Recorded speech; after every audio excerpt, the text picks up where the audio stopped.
오늘은 제가 가장 많이 받은 자기관리 관련한 질문 3가지에 대해서 이야기하는 시간을 가져보려고 합니다. 일단 다이어트, 그리고 피부 미백, 속눈썹 관리 순으로 가장 많이 질문이 왔었고요. 이 3가지 주제에 대해서 관리 방법, 그리고 제품 추천 이렇게 이야기를 해보도록 하겠습니다. 먼저 저희 관리 전과 후 속눈썹 사진을 띄워드릴게요. 근데 이 비포 사진도 관리 중에 찍은 거라서 원래 처음에는 이것보다 더 숱이 적고 힘이 없이 이렇게 처져 있고 길이도 보통 정도의 속눈썹이었다고 생각을 해주시면 좋을 것 같아요. 이 전과 비교해서 지금은 확실히 숱이 되게 많아졌고 길이감도 정말 자랑할 수 있을 만큼 많이 길어졌다고 생각을 합니다. 가장 궁금하실 관리 기간을 먼저 말씀을 드리자면은 길게는 2년이라는 시간 동안 관리를 했어요. 근데 이게 길이나 속눈썹 숱 이런 거를 늘리는 데에는 거의 3주밖에 안 걸렸고요. 그 이후에 속눈썹 펌을 한다거나 속눈썹 모를 건강하게 유지하기 위해서 2년 정도 계속 꾸준히 관리를 해왔었습니다. 제가 쓰는 제품을 알려드릴 건데 제가 속눈썹 관리에 정말 관심이 많았어가지고 인스타 광고로 산 거랑 그리고 해외 제품으로 산 속눈썹 영양제가 거의 12종류는 넘는 것 같아요. 그중에서 가장 효과 좋았던 게 이 잼소라는 제품이랑 그리고 지금 다 써서 용기는 없지만 순만흠이라는 앰플형 세럼입니다. 그 순만음에 대한 얘기를 먼저 하자면은 얘는 제가 인스타 광고를 보고 산 거고 일단 이게 숱을 만드는데 정말 효과가 좋았어요. 한 2주만 발라도 숱이 엄청 많이 생기는 걸 느낄 수 있었고 근데 길이가 길어진다고 드라마틱한 효과는 보진 못했습니다. 제가 추천드리는 루틴은 이 순만음으로 가장 먼저 숱을 늘려주는 거예요. 이 언더래쉬에서 특히 많이 효과를 봤었거든요. 이게 한 가지 단점이 있다면은 스포이드 형식으로 돼 있기 때문에 쓰기가 조금 어렵다는 점? 그 점이 유일한 단점인 것 같아요. 그리고 이 잼소를 정말 추천드리는데요. 이거는 길이감이 확실하고 드라마틱하게 길어지는 영양제예요. 얘도 2주 이상 발라주면은 효과가 바로 보이는 그런 영양제고요. 근데 얘는 그 성분이 되게 세다고 하더라고요. 그래서 너무 자주 너무 많이 쓰면은 이 눈가 주위가 정말 빨갛게 검붉게 물들더라고요. 너무 장기간 사용하시는 걸 추천드리진 않지만 이 2가지를 가장 많이 재구매하고 가장 오랫동안 썼었습니다. 루틴은 하루에 딱 한 번씩만 발랐어요. 이 순만음이랑 잼소랑 그리고 코스놀이라는 제품을 3가지를 썼었는데 이 제품을 항상 자기 전에 한 겹씩 바르고 잤습니다. 하루에 한 번씩. 너무 많이 바르는 것도 귀찮고 까먹기도 하고 오히려 자기 전에 한 번씩 바르는 게 꾸준히 오랫동안 바를 수 있어서 좋더라고요.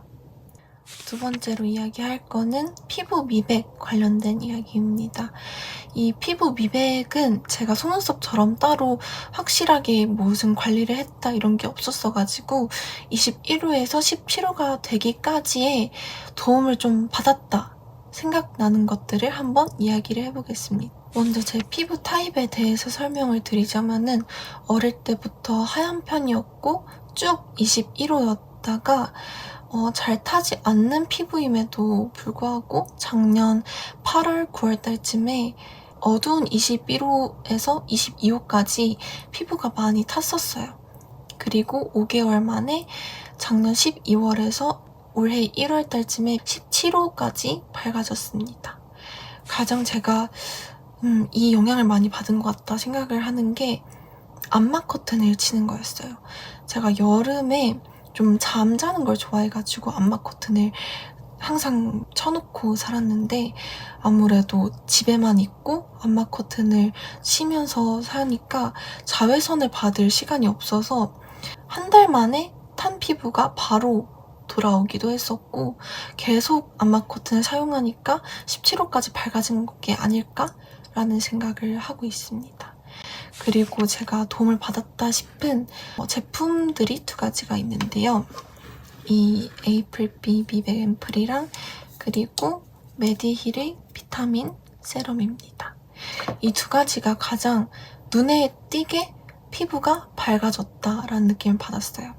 근데 이 2가지 모두가 막 21호에서 17호로 드라마틱하게 피부를 하얗게 해준다 이게 아니라 피부 자체를 뭔가 투명하고 맑게 해줘가지고 피부톤이 화사해지고 맑아지는 느낌? 그래서 피부가 더 환해 보이는 느낌이 되게 도와줍니다. 2가지 다른 점이 있다면은 얘는 그 글루타치온을 주원료로 하고 얘는 비타민을 주원료로 해서 2가지 중에 그냥 맞는 거 쓰시면 될 것 같아요. 피부 미백에 대한 마지막 이야기로는 시술에 대한 이야기인데요. 제가 미백 시술이란 거는 받지는 않았고 제가 여기 코 주변 실핏줄이 많이 콤플렉스여서 실핏줄 레이저라는 시술을 작년에 3회 정도 받았었어요. 근데 확실히 이 붉은기가 이쪽에서 많이 사라지다 보니까 피부톤이 붉은기가 없어지고 좀 균일해지면서 피부가 맑아 보이고 정리되는 느낌으로 얼굴 피부가 한 톤 밝아지는 느낌이 있기는 하더라고요. 그래서 혹시 홍조가 없으신 분들이라면 효과를 보지 못하시겠지만은 저처럼 이런 실핏줄에 고민이 있었다 하시는 분들께는 확실히 미백 효과도 보실 수 있을 거라고 생각합니다. 이렇게 저희 도움 받았다고 생각된다라는 미백 이야기를 끝내보고 이제 저희 다이어트 이야기로 넘어갈게요. 근데 오늘 영상에서는 이렇게 하면 빠집니다. 뭔가 다이어트 비법이 아니라 이런 방식으로 빼왔습니다. 이런 저희 이야기를 말씀드리는 거기 때문에 저희 개인적인 이야기가 많이 포함될 수 있다는 점 미리 알아두시면 좋을 것 같고요. 그리고 다이어트에 관해서 많이 질문이 들어온다면은 따로 다이어트 Q&A로 정리해서 영상을 하나 만들도록 해보겠습니다. 일단은 모태 마름이냐는 질문을 되게 많이 받았어요. 저는 170에 62kg까지 최고 몸무게를 찍어봤고 172에 48kg까지 최저 몸무게를 찍어봤습니다. 그러니까 총 14kg를 감량을 해본 거예요.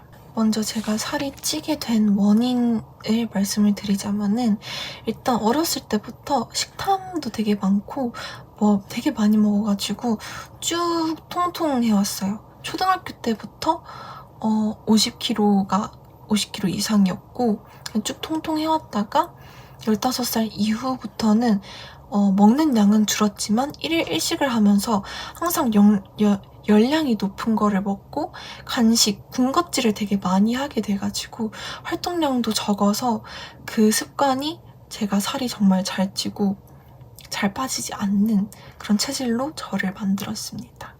이제 62kg에서 48kg까지 가기의 그 과정을 설명을 드리자면은 그 당시에 15살 12월이었는데 그때 코로나로 자가격리랑 겨울방학이 합쳐져서 항상 집에 있는 시간이 많이 늘게 되었어요. 근데 제가 그때 하필 우울증이 많이 심해져가지고 그냥 집에서 그냥 잠만 자고 아무것도 안 먹고 계속 잠만 자다 보니까 일주일 후에 체중계를 재봤는데 4kg가 빠져서 58kg가 된 거예요. 그 몸무게를 보고 4kg나 빠졌네? 해가지고 이참에 다이어트를 제대로 해볼까? 해서 다이어트를 시작하게 됩니다. 그래서 그냥 이렇게 아무것도 안 먹고 자니까 빠졌잖아요.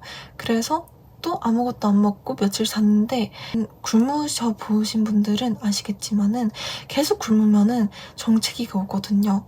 58kg에서 안 내려가는 거예요. 제가 지금은 다이어트를 많이 해서 많은 지식이 생겼지만 그때는 제가 나이도 그렇고 지식도 되게 적었어가지고 그냥 무식하게 안 먹고 운동 안 했을 때 안 빠지니까 안 먹고 운동을 해야겠다, 그렇게 생각을 하게 된 거예요. 그렇게 한 5일 정도 하루에 닭가슴살 반 개랑 사과 반의 반쪽 그렇게 하루에 먹으면서 하루에 운동을 1시간 반씩 유산소 반, 근력 반 그렇게 해서 58kg에서 56까지 그렇게 만듭니다.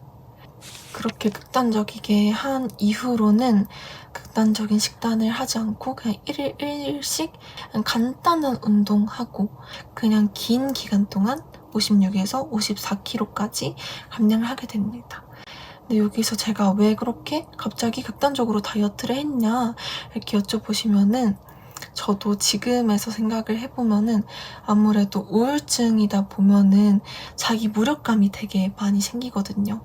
그래서 다이어트를 목표로 잡았는데 이것마저 못하면은 난 너무 무너질 것 같다는 생각? 이거라도 해내자, 이런 오기 때문에 그렇게 극단적으로 다이어트를 했었던 것 같아요.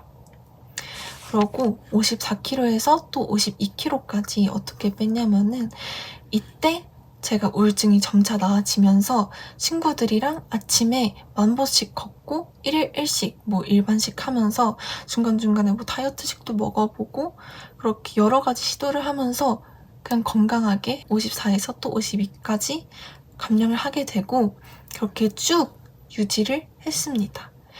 이때 어떻게 48kg까지 빼게 됐냐면은, 제가 고등학교 1학년 17살 때였는데 신체 검사 날이었어요. 근데 제가 초등학교 때부터 계속 그 몸무게가 50kg 이상이었고, 그때는 그게 과체중이잖아요. 초등학교 때는 키가 더 작았을 거고, 그게 제 마음에 좀 많이 상처로 남아 있었어가지고 초등학교 서아린의 소망을 지금이라도 뭔가 이뤄보자 라는 생각으로 그렇게 체중 검사 전에 5일 동안 52kg에서 48kg까지 하루에 카페인 음료수 1잔 2잔 마시고 학교 다니면서 자기 전에 그 땅크 부부님의 칼소폭 영상 2개 하고 자고 그렇게 5일 동안 했더니 52kg에서 48kg까지 이렇게 감량을 했습니다. 그러고 나서 또 일상으로 돌아가서 일반식 먹고 1일씩 하면서 지금까지, 지금 제가 아마 52kg? 마지막으로 잰 게 51.3kg였어요. 아무튼 이렇게 51에서 53은 이렇게 유지를 하고 있습니다. 그래서 결론적으로 제가 했던 다이어트 방법을 좀 정리를 하자면은 62kg에서 58kg까지 단기간 단식으로 체지방을 먼저 감량을 하고, 그 다음에 58에서 56까지 초절식이랑 운동으로 체지방이랑 뭔가 라인을 잡고, 그리고 56에서 54, 52까지 그냥 쭉쭉쭉 유지하면서 그냥 꾸준히 라인을 조금 잡아갔던 것 같아요. 그리고 52를 찍고 나서 그냥 쭉 유지를 했습니다. 그 방법이 제가 그 사이사이에도 많은 다이어트를 해봤지만 정말 적게 먹고 운동하고 그 다음에 유지를 쭉 하고, 이게 제일 오래가고 효과가 있는 방법이었던 것 같아요. 그리고 운동은 제가 체질적으로 걷는 걸 되게 좋아해요. 산책하고 그냥 주변 둘러보고, 그래서 하루 1000보 걷기가 마음을 정화하는 데도 정말 좋았고 체지방 감소에도 정말 좋았어요. 많이 걸었을 때 다리 라인이 제일 예뻤던 것 같습니다. 이렇게 저희 다이어트 이야기를 마지막으로 오늘의 자기관리 토크를 마무리해보도록 하겠습니다. 이런 정보 공유성 토크를 정말 오랜만에 해가지고 제가 좀 말을 이해되기 쉽게 해서 여러분들께서 도움을 조금 받았으면 좋겠는데 그게 잘 됐었으면 좋겠네요. 그리고 혹시 오늘 얘기하지 않았던 다른 소소한 자기관리법에 대한 질문이나 아니면은 다이어트에 관한 소소한 질문들을 있으시면은 댓글이나 제가 인스타 폼지를 가끔 열게요. 이렇게 많이 질문을 남겨주시면은 항상 도움을 드릴 수 있도록 영상을 만들도록 해보겠습니다. 오늘 영상도 길었을 텐데 봐주셔서 정말 감사드리고 좋은 밤, 좋은 하루 되시길 바랍니다.